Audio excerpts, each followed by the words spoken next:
Welcome back to another episode of Recovery APN. Hey, pal. How you doing? Good episode today. I'm excited to talk about it. Yeah. Very unique. I think the first of its kind on our show. Yeah. Religion kind of plays a part in Jason's story, and it was awesome for him to kind of communicate, his trials and tribulations through that, and how APN ultimately helped him get to a point where he feels comfortable in his own skin. Absolutely. I also love getting a look at what APN looked like 3 years ago, right? A lot of our people we've brought on are people that have discharged maybe within the last 18 months or year, and to hear somebody from early 2020 talk about APN and seeing the changes it's been through, and it's how it's helping people then and still helping people now, I think is pretty awesome. Yeah, remarkable. But yeah, it was just interesting to hear about his story, religion playing a part, and also coming in for both mental health and substance, right? The trauma, the PTSD that he's had, and then the abuse of drugs. Yeah, and how, boundaries, and it's always a theme, right, on a lot of our podcast, but how boundaries at home now are such a big part of his life, and how he learned a lot of those tools here with us at APN. So yeah, excited to hear his story. Yeah, let's dive in without further ado.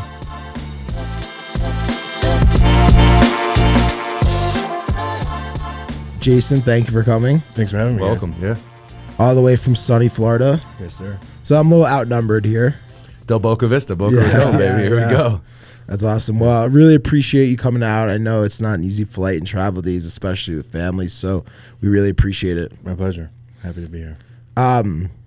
So what's it like, man? Like coming back to where it all started? Man, it's a trip. Like driving up yesterday from, Eagle to the hotel, I was like, holy shit. Like this is like, we're not going back to APN for those reasons, but it brought back a lot. It was really, it's like a mix of like, I wouldn't call it sadness, because like I do miss that time of my life. It was such a healing time for me, those few months I was here, but it was also like this underpin of like extreme gratefulness of like the journey. Yeah, absolutely. Because like we just talked about, 3 years ago seems like a lifetime ago, but like it also seems like yesterday for you, I'm sure. It does, yeah. I mean, for me and my family, it's been a journey for sure, and just coming back to where it all started. Yeah. Remembering, I've gained like 30 pounds since then, and I'm not like big. Yeah. I was really unhealthy. Came in as a featherweight there. Came in as a featherweight, and it's just been, I've kept in touch with so many people from here. It just seems like it hasn't left yet. Yeah. Just coming back is kind of like it's a great experience so far. Good. Yeah, I'm always curious on how the alumni feel when they come back, because, and I've talked about it in my story, but I always feel, I always get two sensations. One, like I don't forget where I came from. Like I came in here broken. I came here struggling with drugs and alcohol, and like that's always like forefront for me. And like it's like a good slap in the face saying like, hey, like don't forget about that. That's going nowhere. Reminder.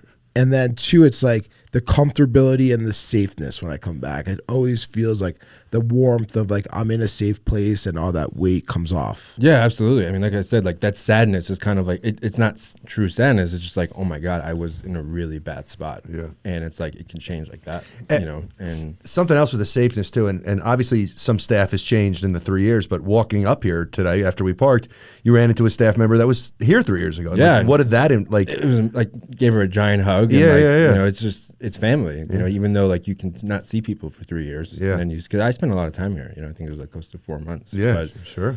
It's kind of like, I could equate it to like when you're like an adult going back to your middle school, like all those memories come back, and it's before all the trauma started, like all the fun stuff. So it's really nice to be here. I've been looking forward to it. Awesome. That's a great comparison. You got my mind in a pretzel right now. Yeah, would I rather be like, do I have better feelings when I go back to my high school, or do I have better feelings when I come back to APN? Very unique. I like that. All right. You're in the Hall of Fame there, though. Of course. Yeah. Of course. Love that. So typically, like the structure of the show, just to give you a quick outline, I know we discussed it before, but we want to hear about what brought you to APN to start with. Was there a defining moment? Were there multiple moments? Were there a lot, whatever it is, like we're just kind of curious on like what brought you to APN, how you found APN, and then you'd mentioned you were here for 4.5 months. So definitely want to hear about your experience here, the relationships that you built here, whether it be with staff or the community, activities or services you utilize, and then kind of what's your life like now since you left APN. Yeah. All right. Let's dive in. So let's hear it. Yeah, so I guess, what was the reason that you kind of looked up APN to come here? Yeah. So I was, I grew up in a Orthodox, my family's Orthodox, and addiction wasn't really talked about. Like the community didn't really talk about it. It was most people that did, at least where I grew up, people that were suffering with addiction just kind of swept it under the rug. So I kind of had a run of 5-6 years where I just didn't understand that I was addicted to drugs. I didn't know, and which is kind of crazy looking back. It's hey, if you're doing all those drugs, I wasn't just smoking weed. It was harder drugs. Yeah, and you could get away with it for that long. There's something wrong. Well, I mean, not everyone could get away with it, but I was able to kind of put it in a place where I felt like I was in a pattern of using. Yeah. And I got married super young, 21. Oh, wow. Because of the pressures within myself of I needed to in the Orthodox community, it's very common to get married young and unhealthy. So, that's kind of a common theme. Well, it's a big, you know what I mean? That's such, I think about when I was in 21, I couldn't even do my own laundry. You know what I mean? And to be married and have the responsibility to start a family. Yeah. And feel that weight of hey, this is what I should do. It seems intense. Definitely. And I went through an immense amount of trauma in my childhood, and I didn't even know, I couldn't figure out what was wrong. I thought the next thing I do in my life will make me happy. So whether that was taking, going to college in New York, that'll make me happy. Well, it didn't. So I have to get married now because that's super common within because dating a girl as a girlfriend for me, the way I grew up was not an option. So I was oh, get married. That's of course that's the next right logical next step. Yeah, completely. Listen, if that's all you know, that's all you know. That's all I knew. You know, and I wasn't really exposed to anything else because we kind of keep it insulated, in those communities. So that was kind of from the addiction point of view. Once I got married, this is gonna sound cringe, but it's not because I got married. It's just the pressures and everything that was going on internally. The addiction got pretty bad, for me, and I learned here so much about what my trauma was, from the endless amount of religious trauma that I have, family trauma, sexual trauma as a result. Generational trauma. Sexual trauma as a result of religious oppression, you can call it. All these things that were just sitting there, they had nowhere to go, and I was thinking, hey, the pill will do the job. The pills will do the job for me today. And it just didn't at a certain point. And I was at, it was right when COVID hit in the beginning. And I was at this point where it was getting bad. Every few weeks I was ending up in the hospital because it was withdrawals. I just didn't know it. Yeah. Because I didn't even know meetings. I didn't know treatment. I didn't know any of it. What are withdrawals? Yeah. I didn't know. I went to the hospital. I feel like shit. Help me. Yeah. And The tireless legs. yeah, the legs and brutal. the sweats and the vomiting and all of it was so bad. And I didn't have thankfully I didn't resort to certain drugs just because again, I didn't know how to get them, but we did some crazy things back then. But, so I was at a point where I needed help, big time. And it was, I would say, Passover. And we were having the Seder where everyone was sitting down. And I had this moment of I need to stop or I'm going to die. Because I was that's, like I said, I was just physically nothing. There was nothing there. Yeah. Emotionally, obviously, nothing either. And I had this moment of hey, I need help, and I don't know where to go. So I kind of I called a friend who I knew recently went to treatment, and I said, "What made you go?" And he's like, "I had these crazy dreams for a few days, and I just figured I had to go, whatever that." Yeah. But it made sense to me because that Passover, I was having these crazy dreams. Yeah. So I was like, "All right, screw it, I'm going." you know. And real quick, I want to kind of paint the picture, right? Like I know for me, when we had big events, holiday events, and I was getting high, it took me like I needed to set up and make sure I had enough of this drug and enough of that drug, so I wouldn't go through withdrawals in front of the family. Yeah. Usually, it never worked, and by the end of that like function, I was going through withdrawals and I acted like I'm leaving early and I'm lying and whatever I'm doing. But like Passover is a big deal in your It's a big community. deal because it's 8 days. Yeah. And it's How do you prepare for 8 like, days? I didn't realize then that what being around the religious environment did to me, because there's like my trauma with it is so deep. Yeah. And you know, it's like obviously it's not everyone's experience, but my experience is that, you know, the environment itself just helped, like contributed to me feeling completely unworthy of anything, because it's all conditional worthiness. It's, you know, Earned.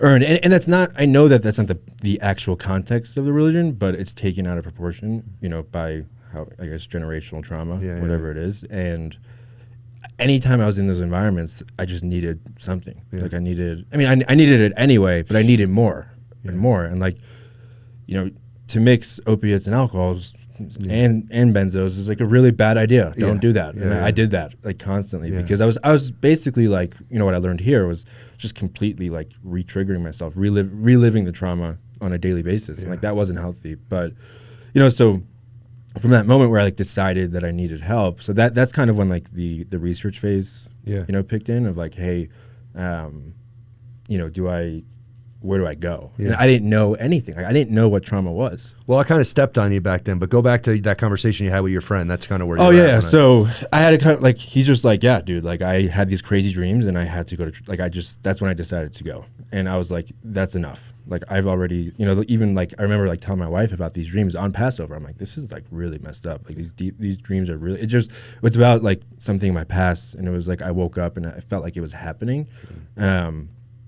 And that was enough for me to like a signal. Like, okay, you got to go. So, you know, I spoke to like my parents, you know, and then told them, hey, I got to get help.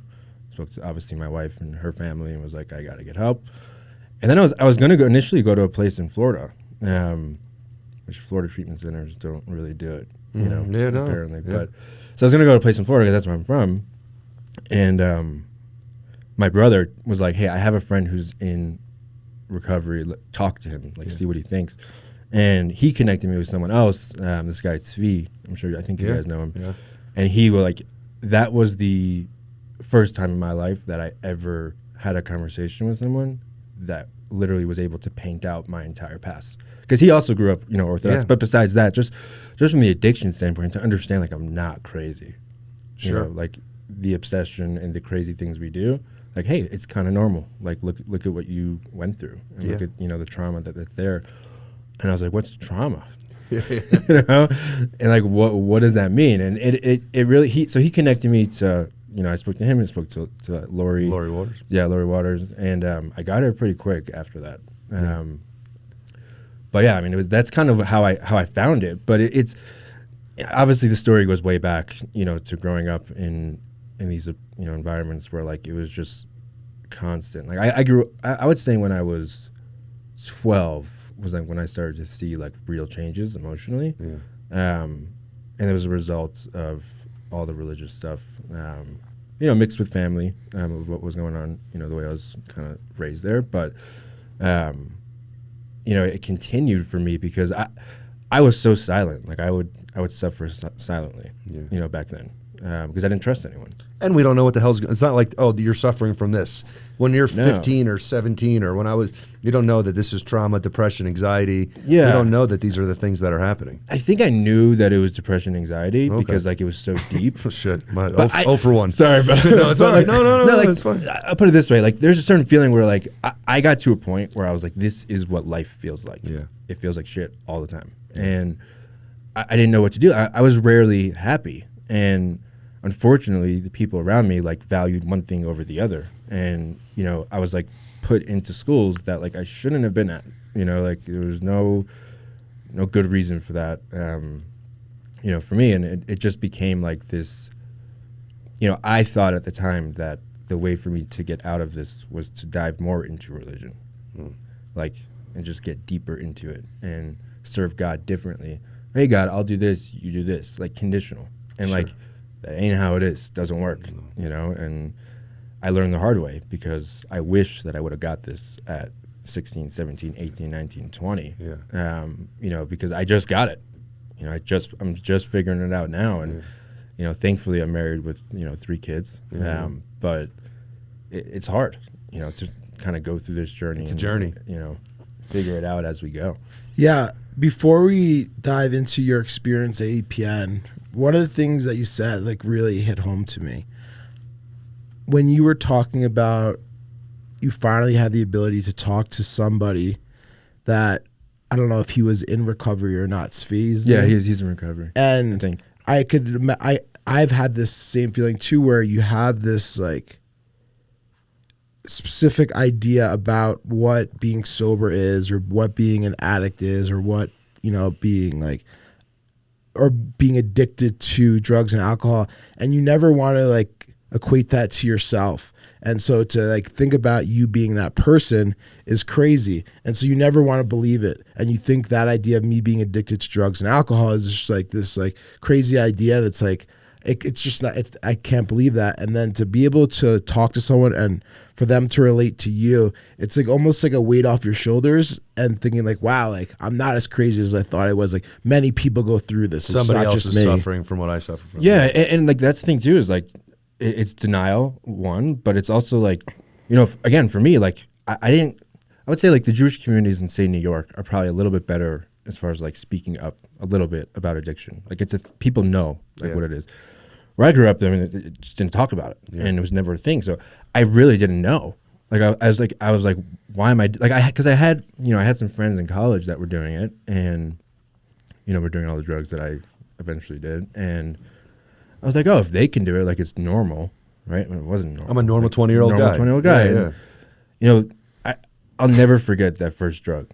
I was like, oh, my life problems are solved. Yeah. And like little did I know, like it was going down a fucking rabbit hole. Yeah. But you know, it's also like that conversation was so healing because I needed that for so long, and I didn't have it ever. You know, because I believe the addiction started well before the drug, and you know, for me it was a matter of like, you know, when I was going through those, I would say the high school years were probably the worst for me, and then a little bit post high school. When I was going through those times, I never had one person that really maybe one that really understood and validated what was happening.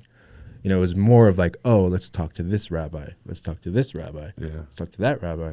And like, some of those rabbis don't know shit. And, you know, they try to, but it just doesn't happen. And not everything is, you know, they're an expert in their religion, in that Bible, right? But they're not an expert. They're not a recovery expert. I was about to say that. Beat you to it. They're not a recovery expert or know anything about addiction or mental health, and it's not their fault. Like, people, we don't get raised learning about education and mental health. Yeah, I mean, I think addiction. I agree. I think we don't, but I also think that people that are in a position of, you know, I wouldn't call it authority, but necessarily in a family environment that people are seeking guidance from them, have to be aware of something that's more than just, you know, I hear you. Which again, it's not like. It's not coming from a point of resentment. It's coming from people that are still in this, and people still have like. There's so much religious guilt, you know, that goes into getting healthy. You know, getting rid of that guilt. A lot of it, you know, for people that have come from religious backgrounds and have to go through this, because a lot of it is all or nothing. You know, for the families. Some families are definitely more accepting than others, and some aren't. You know, and some families will be like, "It's us or religion. Like, pick."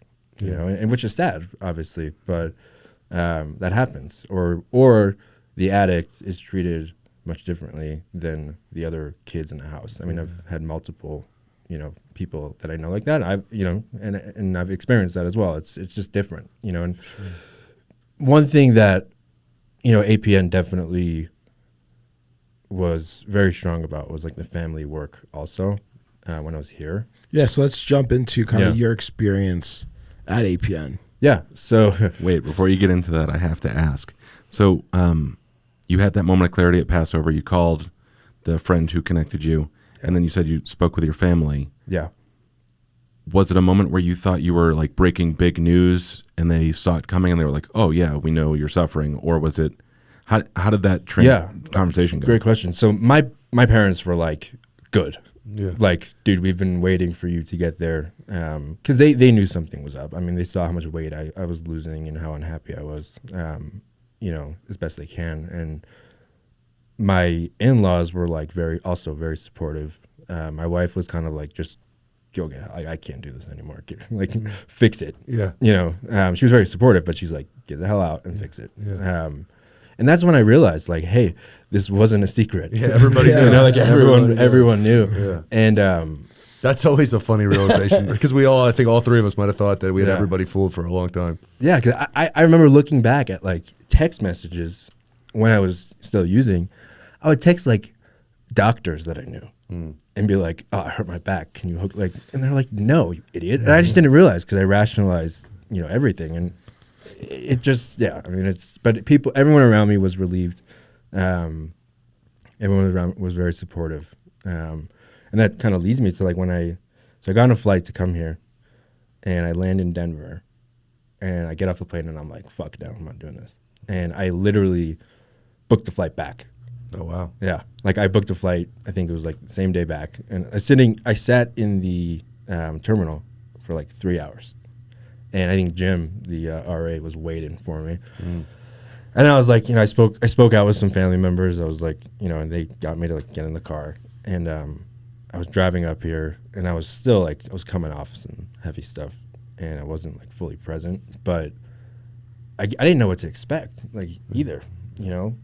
I had no idea. I was like treatment, rehab. Like I initially always thought that was for people like on, you know, down the streets and needles and stuff like that. And which again, living under the bridge, and I wasn't, you know. So I remember getting here and I was like bugging out, and they take me to the room because it was during COVID, so we had a quarantine for 7 days, and I was like losing my shit. Like I was crying. I was like, I'm getting out of here. And the nurse, Michelle, just came in and like just calmed me down. And she's awesome. Like, shout out Michelle. Super grateful for her because I wouldn't have stayed, I don't think, if not for her. And it was just like a calming, like, you're going to be okay.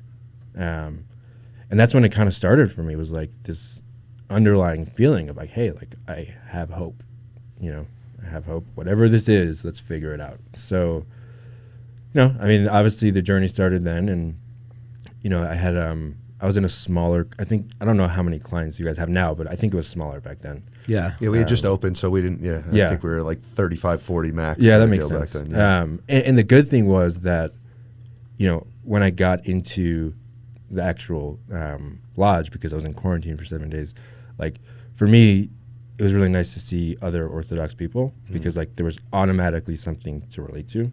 Yeah. How many were here at that time? Do you really? 10. Oh, wow. At least. Okay. Yeah. Shows there's a problem, y'all. You know? At least 10. And it was just initial comfort. But the staff obviously, you know, was great. And the location is fantastic too. But, you know, just getting into group, and, you know, I did it from Zoom, I think, the first week, and just sharing and being like, I don't have to like suffer this anymore. And not getting responses from people of like, what's wrong with you? And have that. Everyone related to it. And like that was something like super healing. Yeah. You know? Because your whole life you were the black sheep, right? Or why you think that, you know, like, and now you're in a community that's accepting and, like you said, relates. What, like, I'm curious to hear about caseload and like how comfortable you got, and was it substance abuse driven? Was it trauma driven? Was it both? How did that go? Who's the therapist? Sure. So I had, Mark was my therapist. Okay. But we had group with Mark and Arlene, which was fantastic. Yeah, Arlene's a legend. She's Everyone knows that. Yeah, she really is. She was amazing. And like my group was only like 6 people, 6, you know, men. And we got so close. I mean, I still talk to them, some of them today. That's awesome. But I would say it was mostly trauma work. It was a lot of trauma work, diving really deep. I think my first project was the mask, and I was like, oh, I'm hiding a lot here. And I knew that, though. I did have some awareness of like, you know. And real quick for our listeners, like the mask is like an assignment about how we portray ourselves to one person. Hey, this is how I want to look, and then to this group, I'm going to be this, and how I hide behind. I'm so scared to be myself, or I don't know how to be myself. I give the world just different ideas of who I am. Yeah, and like I think like.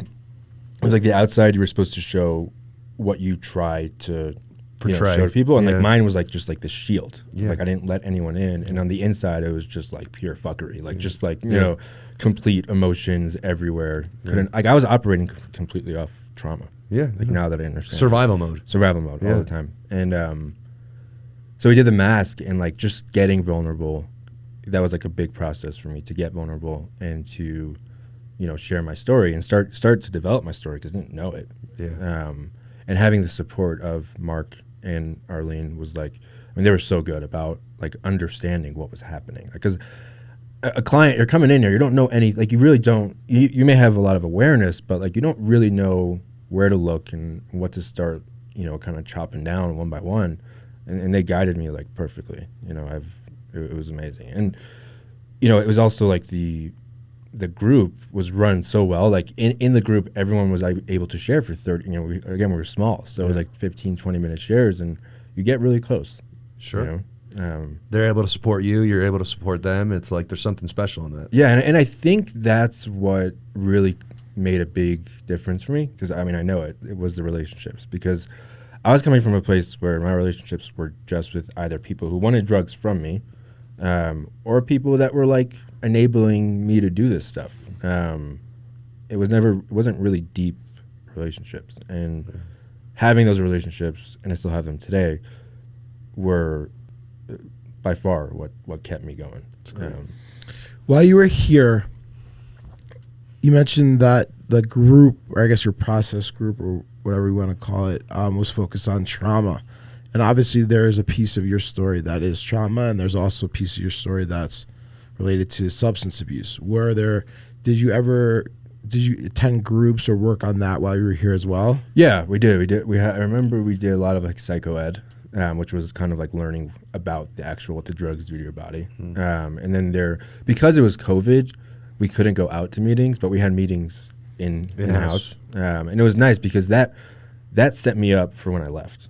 You know, like to understand how the meetings roll and you know what they're about. To understand it's more sharing, but I guess with a different purpose than process group. So for me, I came in here, I was like, yeah, I'm gonna stop the pills, but I'll be able to drink again. You know, I can drink when I get back. Yeah. I can smoke weed. Like, yeah, no. But I learned that, you know, through being here. I think that's common. I think a lot of people might come in with that idea of like, hey, let's just put the heroin down or the strong stuff, but I will still be able to smoke weed or Yeah. Yeah. I get that. Definitely. When you got here, and it goes back to kind of what we were just talking about, did you recognize that you were a drug addict coming here, or was it something that you had to realize like through the work you were doing with your therapist? I knew relatively Research quickly. proven. Yeah, I knew relatively quick. Now, I certainly had those moments where I looked at other people and was like, oh, they're worse than me. So maybe I'm okay. But to be completely honest, like there weren't many people that were doing as much as I was. And I mean, there were, but like it just depend, you know, like I didn't think that drugs were an option. Like I knew where I was going. Like I knew that the lengths that I went to get the drugs were like. Yeah, no, I asked that question because you hear a lot of individuals that go to treatment and they justify that like, oh, it's trauma, it's anxiety, it's depression. And like, I take the Xanax because I'm like anxious. You know, I take the Oxycontin because of like, I just need to be removed from this situation because my parents are making me depressed. And when I take the Oxy, I'm like all good, but I don't have a problem. I don't rely on it. Oh yeah. So like in that sense, like I definitely was like that, you know, Well, like, no, of course, but some people don't think they're a drug addict because of that. right. Some We were people think talking on the that's way up okay, here and I was saying in the car, I said, at a certain point, like the rationalization runs out. Yeah. And like I was there, and like you know, and as I've continued on my journey, that applies to like other things too. You know, like because it's not just the drug; it's also the behaviors and everything that comes with it. Like the rationalization stops, and then you're left by yourself. You know, and that's not the most comfortable. And place to listen, be. that's such a scary place to be because like at the end of the day, like it's easier and it feels better to be like, oh, it's that person, it's this person. When it's like, oh shit, it's on me. And like, listen, that's a blessing and a curse in recovery because it's like, oh shit, at the end of the day, I'm responsible to do my work and other people are going to act the way they're going to act, right? But in the beginning, that's such like a like it's a deep breath, like, oh, this is on me, I need to fix this, and it's like almost freeing a little bit, I think. I agree fully. I think that, you know, one thing that was very apparent when I was here was like boundaries need to be set with certain people, and you know, I was like, how can I do that? Like, it's like, I'm not used to this, and it became like this understanding, and Mark was like very like heavy on this, and I think it was really good that he was. But if the people you're setting boundaries with don't respect them and kick them down and do all those things, that puts you in danger to go back to where you were. And that's not blaming those people. That's, you know, because we can say, I'm a big believer in nobody can make me pick up drugs, but there's certainly things that can bring me closer. You know. Well, I think it's also said like, hey, I know in my life, I'm good at setting boundaries. I struggle holding boundaries, right? Because then it gives me these uncomfortable conversations with people I love or people I don't want to disappoint, and I struggle with that. And that's, I think, what you're describing is holding those boundaries, which if people just keep hitting into them, it's like, yo, pal, like back, you know, like back up. But I agree with you fully, but something that, it's hard. Like I said, like APN really helped me with was like, if that's the case, go stronger. And that's what I've done in my life. Like if I see people knocking down those walls, like at a certain point, it's going to be like, I'm sorry, you can't be in my life until X, you know, and like, that's how it's been. But it's at the same time, we have to put our recovery first. Like, and I think people sometimes get confused with that being like selfish, and it's not selfish. Like if I wouldn't do it, then it's selfish because I'd be dead. And then what happens to my wife and my kids and things like that. So, you know, I mean, I've had 2 kids since I've been here, you know, since I was here 3 years ago. So there's a lot there. And, but yeah, I mean, like the relationships were, again, I still speak to people on a daily basis from when I was here. Okay. Now, kind of like diving into the transition. So you're here for 4 months, and now you did the transition back to Florida, and the relationships. Like, how? I guess I'm curious on how that transition went, and how it was rebuilding the trust with family members or friends, and gaining back their trust and rebuilding kind of the friendships with you had or in the relationships with your family. Definitely. So one thing I did when I left here was the people that I got closest with, we did a daily check-in for going on a year and a half, like after we all left, because we left at the same time, and we would call each other every morning, do a reading and share on it. And that kind of like would set up my day of like recovery. Because at the end of the day, it's like, you can go to treatment and you can do all the work, but if you decide to not continue that process, you're going to be back. Yeah, absolutely. You know, and that's something that I took very seriously, because I didn't want to come. Like, I loved it here, but I didn't want to come back, and for those reasons, you know, I did not want to come back. And the adjustment was hard, because like you're in this environment here that's so safe and loving, and like it's okay to be you, and then you go out to like the real world. You know, one thing I heard was like when I was leaving treatment, it was like, when you leave treatment and you go out to the other world, because the real world is here. Like, this is real human emotion, right? And like sharing. And I really like that, because it's true. And, you know, I learned that because I went to treatment again, you know, recently, not for a relapse, just for some other stuff. And just, you feel so safe with like-minded people. And in the real world, sometimes you don't. And I had to learn that. Like, I had to, you know, immediately insulate myself into meetings. We had the alumni, you know, call that we did every week. In the beginning, I was on that a lot. And, you know, for me, again, like the relationships, I had people fly in, you know, one of my closest friends fly in from here. He came in when we had a, you know, baby, and it's like, he's family. Yeah, that's great. You know, and like, he's been there for me and my wife in ways that it's very hard to describe. Like, it's something that is, if someone comes here and you put in your all, and you continue that when you leave, like, it changes your life forever. You know, and you got to keep the work up. You got to keep working. We were talking about that yesterday. You know, it's not an easy road. There's no graduation. We always say it's the journey. No, and it's just a start. You know, but you got to continue it. And listen, sometimes you enjoy the journey, and other times it sucks. You know, it's like, you know, can I carry over all the good work I did last month? Doesn't that buy me 3 months of like chilling? And it's like, no, like, this is like, you have to change your behaviors and change stuff. And it buys you that day. Yeah, basically, it buys you that day. And like, you know, one thing I've been just trying to like in my own life is like, right now, there's certain things that are really difficult within addiction. You know, like, yeah, maybe it's, I wouldn't say like, you know, thankfully the cravings for the drugs are very light because I, constantly work on that. But it's the other stuff. It's this, the selfishness and the dishonesty, self-centered behavior, all that stuff. Yeah, the shame and the guilt, and it's hard. I mean, it is hard. But that's why you have support and you have people around you. But that adjustment was hard. Like but like one thing, here. So when I was here, there was a, someone that helped me every day in the gym because I didn't know what the hell I was doing. Because again, I was like a twig, and I have taken that with me. So now I work out every day, and it's like my big staple, besides like the meetings and stuff. Sure. Like working out is something that like I take big pride in, and I never want to go back to how I looked. But it's not even just looks; it's the whole process. It's the commitment to the process and the outlet, the healthy outlet that provides. Like, hey, there are healthy outlets out there, and they exist. So. No, I could relate to that a lot. When I got sober, like I worked out all my life. And then after like college and then post college kind of like stopped, and that's where like drugs and alcohol took off.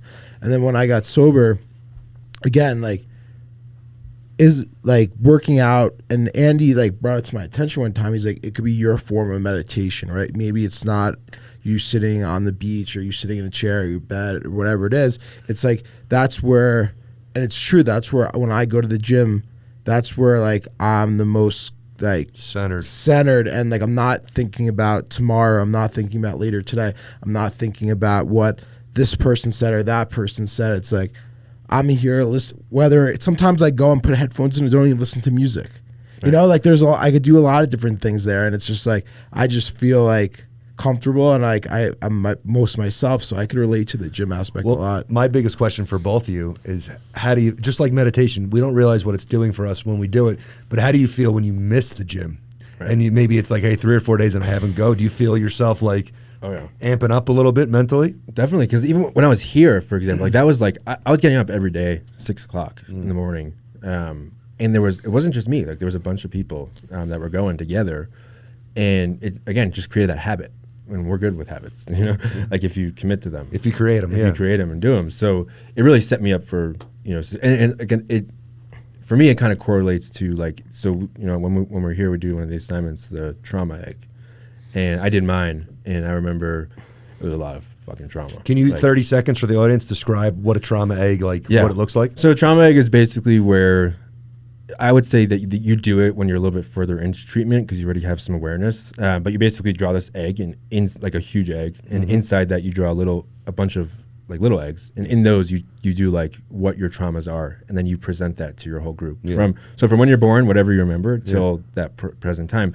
Mine went like all the way up, like it was full, and I remember doing that and feeling super vulnerable. And it was obviously a lot of tears and like because like this. First time you're talking about this stuff and stuff that we just bury, you don't know it until like you're starting to think about it, like holy shit, like that happened. And so when the group was ending, Mark and Arlene, like you could tell that the whole group was affected by seeing that stuff. Heavy. So Mark and Arlene told everyone to get behind me, and I was standing in the front, everybody behind me, and they wanted everyone to scream because everyone was so angry about like a lot of injustice that was. And I literally felt like people's energy just go through me, right? And like it was also like one of those moments where you're like, you're not alone, and you can. It was probably like one of the most memorable goosebumps, moments that I had here, because like it was the first time where people really justified, hey, this was wrong. Like things that happened to you were wrong, they're not your fault, and it was just like a beautiful moment. But the reason I bring that in is because I try to like. Today in my life, like bring that to other people and help other people, and also like with my own self, like hey, like I'm struggling, I need help, because trust me, you still struggle when you get back. It's not always pretty. Yeah, you've talked a lot about the religious aspect of your trauma earlier in your life, and then when you got here, there was a solid group of people from your faith. Is it weird to come here and be like, oh no, I'm still surrounded by that faith? Or was it nice to be supported by other people from your faith who were experiencing it the same way? Yeah, that's a great question. I think that one of the most justifiable, I call it justifiable, or like one of the biggest validations to the way that I live my life today is the fact that people like us that go through the religious trauma that we go through can go through treatment and can understand that, like, hey, this life that you've been living is completely, like, I wouldn't call it always wrong, because for some people it's right, but people like us, it's not okay. And to share that with other people and to understand that, like, you're not just coming in hot, you're not just coming in angry saying screw this, there's real feelings of unworthiness because of unconditional, you know, God's conditional. You know how hard it is to have a spiritual life if you don't have, like, a clear understanding of, like, God doesn't hate you if you eat bacon today. Like, he doesn't. And he doesn't hate you if you put your finger on a girl's hand. Like, you're okay. And it's like when people want to take their hat off to pray. It's like, oh, my prayer doesn't work because I have a hat on. Exactly. And the hard part within, like, the religion is that that's also brought in to a lot of the homes, and, like, it's nonstop, it's consistent. So being here and finally seeing that I'm not crazy and I'm not alone, and also being, like, I am an advocate big time on, you know, within the Jewish community about helping people unroot that. Yeah. You know, it's like, I was in this, like, very Orthodox neighborhood a couple weeks ago, and I went into, like, one of the stores, and I wasn't wearing what they wear, so they figured that I'm not super Orthodox. And one of them tells me, he's like, I'm jealous of you. I said, why? He's like, because a lot of us just do this because, he was assuming I was never Orthodox, so, you know, he was wrong. But, like, he was saying that a lot of us just do this to do it, and there's no meaning behind it. And, like, it was like, dude, so stop. Like, don't accept that. Like, you know, become the best person you can be naturally and organically. So it was a big moment for me to be here and understand that, like, we all have this trauma. And, you know, I'm in, like, a bunch of recovery groups in Florida that are, like, Jewish run, and most of us have the same shit. And it's kind of scary, but at the same time, it's like we could make a big difference by speaking up about it. And, you know, again, like, I always stress the point to people. I went to a high school once in Florida. They asked me to speak there about addiction, and this school was, like, for kids that weren't fitting into that classic Orthodox system. So there was stuff going on, and I said to the kids, and probably 40 kids in the room, I said, you guys are all worthy simply because you're human. And I could literally see people's eyes open and, like, a little bit of a head lift, because they're not taught that. And it's not unconditional love, and it's not, you know, you don't feel good about yourself a lot of the time. So, you know, being here and working through that, and it took me a while. Like, it took me a long time to actually, you know, at first I was only speaking and being vulnerable with the Jewish crew for the first few days. And I was like, wait, I'm missing something, you know? And that was, like, something that was, like, to be able to work through that in a healthy way, because anyone could leave religion at any time.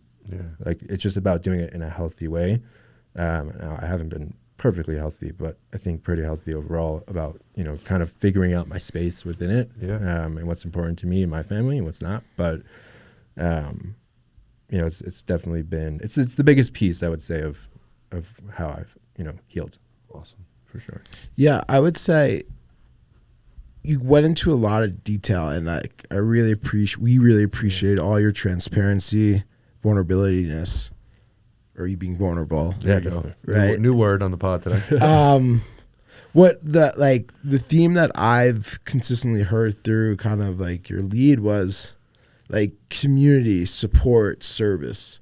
And I think a lot of people don't surround themselves with individuals that are like-minded and try to place themselves in certain areas where they think they belong, but are just, like, putting a mask on, right? And once you have the power, and once you feel validated that it's okay to feel this way and put yourself with individuals that are like-minded, I think that's when you become your true self. Absolutely. And, you know, just hearing your story and you coming to the lodge and being surrounded by other individuals that were in a like-minded religion with like-minded struggles allowed you to open up. Mm-hmm. And I think that's special. And taking that and bringing it to your everyday life post-treatment whether it be in the rooms of AA or in the rooms of other Jewish community groups that surrounding yourselves with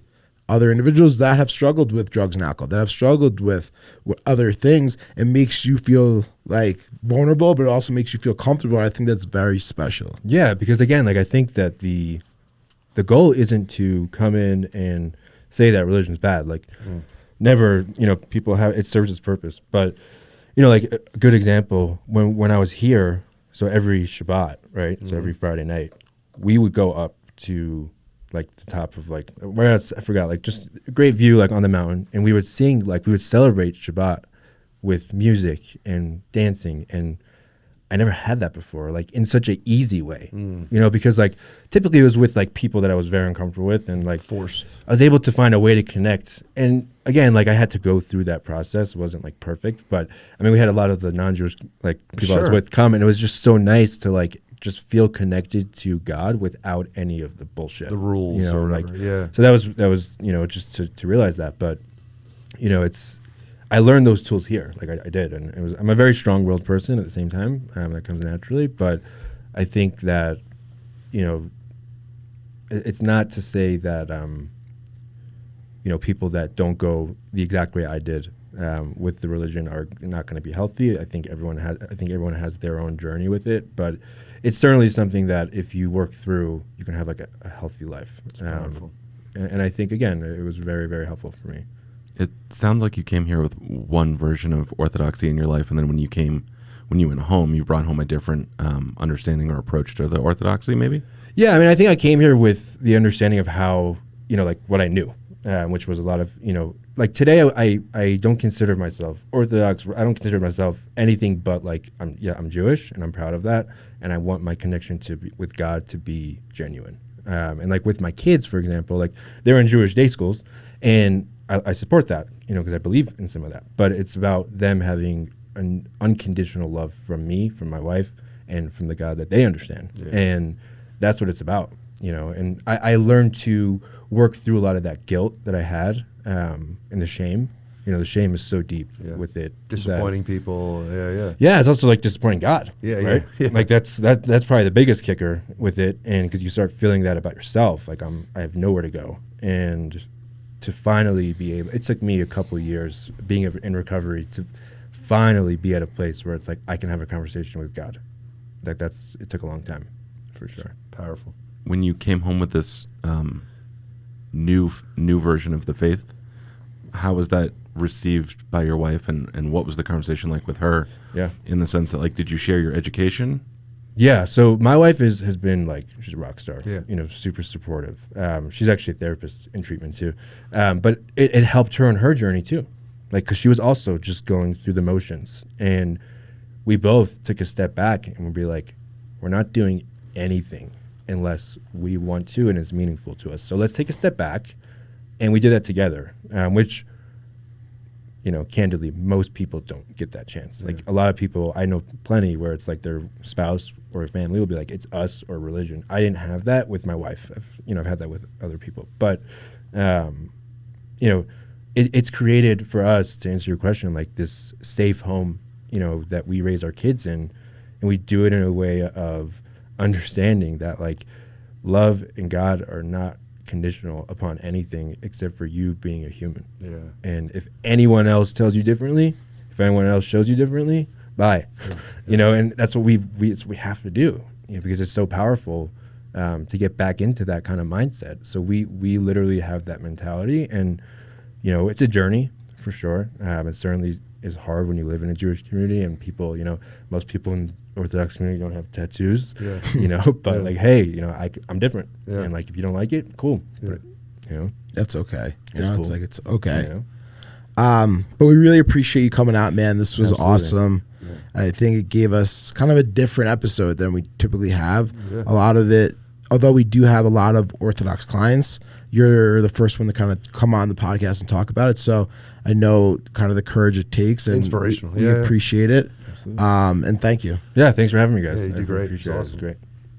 If you would like to see more of these podcasts and episodes, visit us at apn.com/podcast.